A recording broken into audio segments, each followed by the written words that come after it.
继续来看早起这个国庆表演的最焦点，应该就是日本京都剧高校的演出。因为因演出的时阵，拢是穿这个橄榄色的衫裙，所以有一个外号“橄榄色恶魔”。因哪行哪跳哪奔走，快速来变化队形，是为咱的国庆注入到青春活力。这个跳伞要退场的时阵，佮特别为台湾来设计将来拢唔捌来献光的马里奥跳的动作，真可爱哦！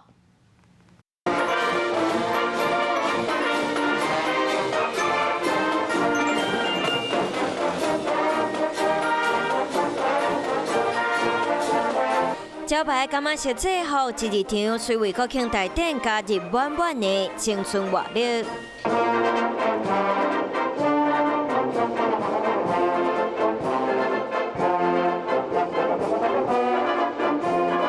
奉邀请来台湾的剧高校吹奏部，今年演出主题台日友情50周年 ，Always 活力满满，笑容满满，梦想满满。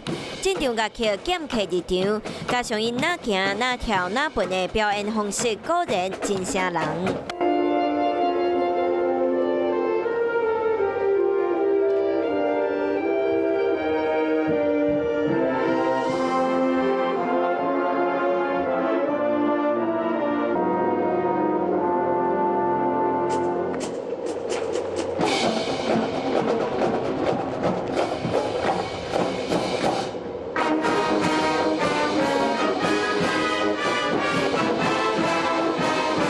三条直直变化队形，结果还活泼，互人看甲真入迷。对台湾的热情嘛，有哪伫音乐当中呈现，表情动作，甚至伫队伍当中会当看到日台友情 Always Here 的布幔。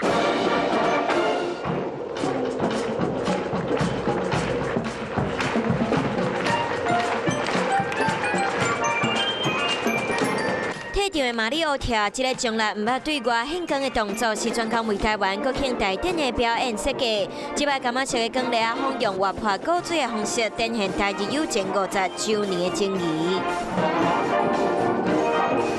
Hello， 大家好，我是乃瑜，要教给大家2个任务。第一个，华视新闻的脸书专页，你按赞了吗？